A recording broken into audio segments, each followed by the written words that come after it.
Class 10th specimen questions 2023 के question first के 7th part में हम पहुंच चुके हैं। अगर आपने इसे प्रीवियस वीडियो अभी तक नहीं देखा तो कंप्लीट प्लेलिस्ट का लिंक मिलेगा आपको डिस्क्रिप्शन में। एक बार डिस्क्रिप्शन आप जरूर चेक कर लोगे।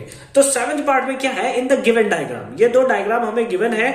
The triangle ABC similar to triangle DEF. ABC जो है वो सिमिलर है किसके, डीईएफ के, बाय द एक्सियोम। ठीक है, किस मेथड के थ्रू, किस रूल के थ्रू सिंपली ये सिमिलर होगा।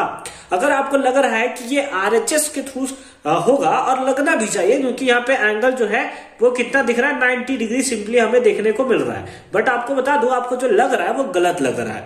गजब बेइज्जती है, तो फिर लगाए क्यों सर आप। ठीक है, देखो उसका रीजन क्या है कि आरएचएस जो होता है वो कॉन्ग्रुएंसी में यूज होता है। यहां पर हमें पूछा है कि सिमिलर, और सिमिलैरिटी में आरएचएस तो नहीं होता है, यानी कि ये तो नहीं होने वाला है। तो यानी कि ये और ए, इस तीन के बेसिस पे हमें यहां पे देखने को मिल रहा है। अगर हम लोग यहां पर देखें, अच्छे तरीके से देखें, तो दो साइड गिवन है और एक एंगल गिवन है।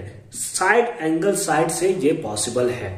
ठीक है, यानी option number B is the right answer. But अगर हम लोग देखें तो क्या है, अगर इसको हम लोग पलट दें, ठीक है, पलट दें मतलब ये बेस है, इसको ये बेस बना लेते हैं। ठीक है, और ये हमारा परपेंडिकुलर है, इसको हम ऐसे परपेंडिकुलर बना देते हैं। ठीक है, बस यही कर रहे हैं। यहां पर 90 डिग्री था, 90 डिग्री, ये बेस कितना था 18 सेंटीमीटर, हमने लिख लिया 18 सेंटीमीटर। परपेंडिकुलर कितना था 24 सेंटीमीटर, हमने लिख लिया 24 सेंटीमीटर। और इसको सिंपली यहां से क्या कर लिया, यहां तक ज्वाइन कर लिया। तो इसको हम लोग नाम दे देंगे डी, ये हो जाएगा ई, और ये हो जाएगा एफ। अब अगर आप देखो तो एंगल बी जो है एंगल ई के इक्वल है, और उसके साथ साथ अगर आप रेशियो निकालो ए बी बाई डीई का, ए बी बाई डीई का, ये क्या इक्वल आएगा हमारा बीसी बाई ई एफ का, बीसी बाई ई एफ का।